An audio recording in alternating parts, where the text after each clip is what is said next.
kami dari kelompok 6 golongan A11 pada praktikum manajemen sumber daya manusia.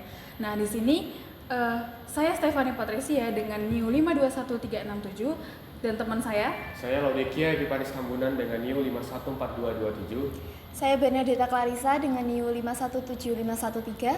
Saya Marcella Stiawandari dengan NIU 512828. Saya Fahrian Taufik Rahman dengan NIU 515085. Nah, hari ini kami akan membahas mengenai bagaimana sih pengalaman kerja seorang Gen Z di suatu perusahaan. Betul banget, kami akan mengupas bagaimana motivasi, tantangan, serta preferensi kerja dari Gen Z. Oke, langsung aja yuk kita kenalan dulu dengan narasumber kita.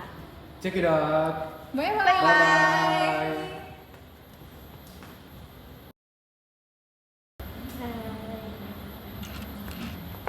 Oke, halo Kak, perkenalkan aku Stefani Patricia. Mungkin di sini ada beberapa teman-teman dari.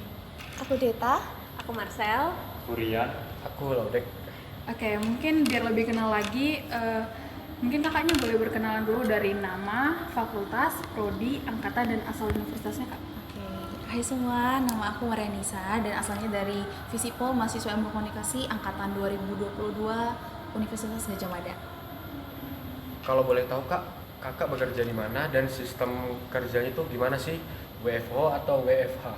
Saat ini saya bekerja di marketing agency namanya Roxty dan sistem kerjanya work from home. Kalau WFH di Roxby, biasanya kerjanya ngapain aja sih Kak? Kalau dari posisi aku sebagai social media strategist dan juga sebagai head of client, biasa itu handle memaintain komunikasi dengan klien, terus biasa ngurusin brief konten, terus KOL, terus content plan, copywriting, terus buat monthly report juga setiap bulannya dengan klien, dan juga kayak kita ngeset IG ads juga untuk kliennya.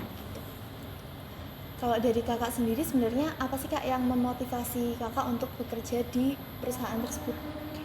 Mungkin dari experience-nya ya, karena kan aku juga lagi mencari-cari gitu sambilan kuliah, jadi pengen cari yang fleksibel kerjanya. Terus ketika tahu Roxy itu kerjanya work from home, aku tuh langsung kayak kepengen banget. Jadi selain experience-nya juga pengen nambah-nambah uang jajan juga. Mungkin kakak punya pekerjaan impian nggak? Mungkin kalau nggak, apakah pekerjaan saat ini tuh membantu untuk mencapai pekerjaan impian itu? Kalau pekerjaan impian saat ini sih aku pengen jadi kayak content creator, kalau nggak social media strategist di beauty company. Dan aku melihat job desk dari Roxy sendiri itu sejalan dan hampir mirip dengan pekerjaan impian aku. Jadi aku rasa ini tuh mendukung portofolio secara profesionalnya aku nanti gitu. Kalau kakak sendiri lebih memilih stabilitas kerja atau fleksibilitas, dan untuk alasannya itu kenapa? Kalau saat ini aku memilih fleksibilitas kerja, melihat kayak usia aku yang juga masih muda dan keinginan aku tuh ekspor lebih juga. Jadi kayak sambilan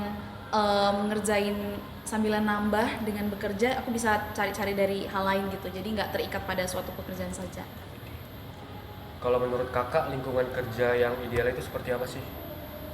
Menurut aku lingkungan kerja yang baik tuh yang pertama adalah komunikasi yang efektif terjalani itu di antara sesama anggota gitu, saling terbuka satu sama lain, terus saling kasih feedback yang membangun juga. Terus abis itu workloadnya juga masih bisa ditanggung dan tidak terlalu berat, terus manajemennya tidak otoriter gitu dari pimpinannya atau bosnya gitu. Dari kakak sendiri lebih suka bekerja di kantor atau remote sih Kak? Dan apa alasannya? Kalau dari aku lebih memilih kantor sih, karena kan di kantor tuh kita bisa bondingnya tuh lebih dapat dengan sesama tim kerja, apalagi ketika kita mau kerja di dalam suatu perusahaan yang durasinya tuh lama, jadi bonding itu perlu dibangun gitu antar anggota gitu. Nah, Kak Nisa kan tadi bekerjanya di bidang sosial media ya kak. Nah biasanya platform digital atau media sosial apa aja sih kak yang digunakan dalam bekerja itu?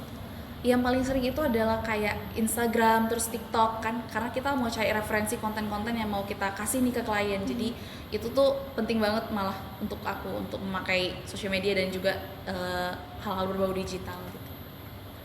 Kakak sebagai pekerja Gen Z nih pasti kan ngalamin kejenuhan. Nah, gimana sih cara kakak mengatasi kejenuhan itu? Gampang banget ya kalau kita Gen Z nih untuk biar nggak bosan tuh. Kalau aku sesimpel scrolling TikTok atau main sosial media sih. Kalau misalnya udah mumet kerjaan, sesimpel itu tuh menurut aku udah bisa kembali motivasi untuk kerja lagi gitu. Oke, mungkin itu aja sih Kak untuk pertanyaannya. Dari wawancara kali ini aku melihat pengalaman kerja yang sangat menarik bagi yang para Gen Z. Dari wawancara ini juga kita jadi tahu bagaimana generasi kita dalam menghadapi dunia kerja. Nah, jadi setiap orang itu pasti punya preferensi kerja masing-masing, baik itu fleksibilitas atau juga stabilitas. Yang terpenting kita tuh harus bisa beradaptasi. Terima kasih Kak atas cerita yang telah dibagikan dan juga pengalamannya. Semoga sukses terus di dunia kerja. Nah, demikian obrolan singkat kami dari Kak Nisa.